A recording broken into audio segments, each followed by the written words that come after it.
બધા જ ખેડૂત મિત્રોને નમસ્કાર। હું આદિત્ય પંડ્યા આપ સૌને જય શ્રી કૃષ્ણ અને જય શ્રી રામ પાઠવું છું।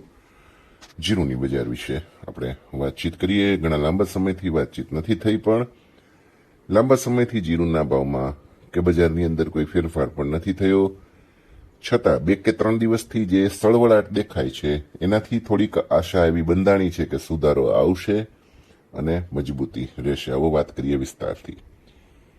જીરુની બજાર મિત્રો લાંબા સમયની અથડામણ થઈ રહી છે, પછી થોડોક સુધારો એમાં દેખાઈ રહ્યો હોય એવું અત્યારે વાયદા જોતા લાગી રહ્યું છે। હવે વાયદા ટકશે તો સુધારો જળવાશે, અને જો ઘટી જશે તો ફરી પાછું એવું લાગે છે કે બજાર થોડીક ઘટીને અથડાય, પણ હાલ પૂરતું એવું નથી દેખાતું। વાયદા કમસે કમ હવે 21,000 ઉપર ટકવાનો પ્રયાસ કરી રહ્યા છે એવું લાગે છે। આવો વાત તો કરીએ છીએ આપણે વિસ્તારથી। નીચલા સ્તરેથી મજબૂત ખરીદી વાયદામાં શરૂ થઈ રહી હોય એવું લાગે છે, એટલે એનસીડીએક્સની અંદર જીરુનો ફ્યુચર્સ એટલે કે વાયદો ફરીથી થોડોક તેજી તરફી દેખાઈ રહ્યો છે, અને ખરીદનારાઓ બજારમાં થોડા પ્રવેશ કરી રહ્યા હોય એવું અત્યારે વાયદા બજારની જે ગતિવિધિ છે એના ઉપરથી લાગી રહ્યું છે, તો એ આપણા માટે સારી બાબત છે। હવે જીરુના વાયદાની વાત કરું તો 2 દિવસથી હળવો સુધારો થઈ રહ્યો છે, અને હાલમાં 20,800 થી 21,300ની રેન્જમાં બજાર ચાલી રહી છે। આ રેન્જ મેં તમને ઘણા સમયથી આપેલી હતી, અને હજુ પણ એ જ રેન્જમાં ટ્રેડ થઈ રહ્યા છે। પણ એટલું સારું છે કે 20,000 એટલે કે 21,000ની સપાટીની અંદર એટલે કે 20નો આંકડો આગળ નથી દેખાતો, અથવા તો દેખાય તો એ ટેમ્પરરી હોય છે। ટૂંકા ગાળાનો ટ્રેન્ડ ચોક્કસપણે સકારાત્મક છે, અને મધ્યમ ગાળાનો ટ્રેન્ડ પણ થોડોક મજબૂતાઈ તરફ જઈ રહ્યો હોય એવું લાગે છે। આરંભિક ટેકારૂપ સપાટી 21,000 છે, અને પછી 20,800 રૂપિયા દેખાઈ રહી છે। હાલ પૂરતું બજાર બહુ ટાઈટ રેન્જમાં એટલે કે 20,800 થી 21,300ની ટાઈટ રેન્જમાં જોવા મળી રહ્યું છે। મેં તમને અત્યારે જ આ વાત કરી એ રેન્જ છે એની, અને હવે તમને આગળ સમજાવું તો નજીકની પ્રતિકારક સપાટી જે છે એ 21,300ની છે, અને ઉપર જો એની રહે તો 21,500 કે 21,700 તરફ જઈ શકે છે, અને 21,700 ઉપર જ કદાચ 22,100 થઈ શકે। હાલ પૂરતી એવી શક્યતા ઓછી છે।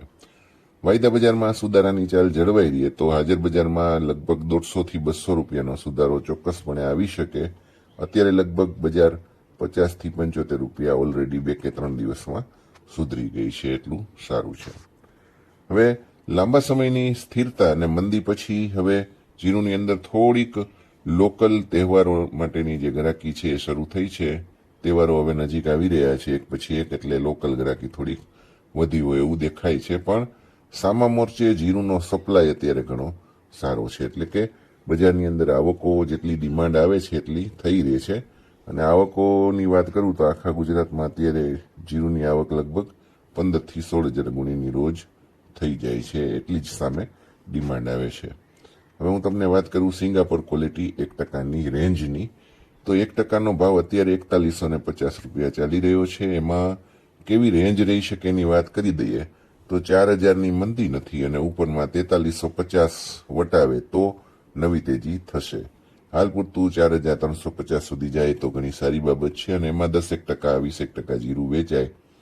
વધારે વેચવાની જરૂર નથી, કારણ કે આપણને આગળ જતા વાવેતર કેવા થશે એની ખબર નથી, વરસાદની સ્થિતિ અંતે કેવી રહેશે એ ખબર નથી, એટલે હાલ પૂરતું પૈસાની જરૂર હોય તો એટલું જ વેચીને કામ ચલાવવાનું। બાકી જીરું આપણે 2 વર્ષથી સાચવતા હોય તો થોડું વધુ સાચવવામાં કંઈ હવે ખોટું નથી, સિવાય કે પૈસાની જરૂરિયાત હોય। હાલ પૂરતું ધ્યાન બજારનું સુધારા તરફથી મજબૂતી તરફનું છે ગણી શકાય, અને સુધારો મેં તમને જે કહ્યું એ રીતનો આવી શકે છે। ઘણા બધા ખેડૂત મિત્રોને ચાઇના વિશે જાણવાની ઉત્કંઠા હતી, એટલે થોડી આપણે વાતચીતો કરી છે। તો તમને જણાવી દઉં કે અગાઉ જ્યારે મેં વિડીયો બનાવ્યો ત્યારે જે મને રિપોર્ટ મળ્યા હતા એ પ્રમાણે 90,000 ટનથી લઈને 1 લાખ ટન સુધીનો પાક લોકલ આપણા જે ગુજરાતના કે ભારતના નિકાસકારો છે એ ધારણા રાખી શક્યા છે, પણ વૈશ્વિક સંસ્થાઓ અથવા જે કોમોડિટીઝના વૈશ્વિક સ્તરના રિપોર્ટ જાહેર કરે છે એના રિપોર્ટ પણ મેં ફોલો કર્યા, તો એની અંદર ચીનનો નવો જે પાક છે એ 1,10,000 ટનથી લઈને 1,25,000 ટન સુધીનો હોવાની ધારણા એ લોકોએ વ્યક્ત કરી છે।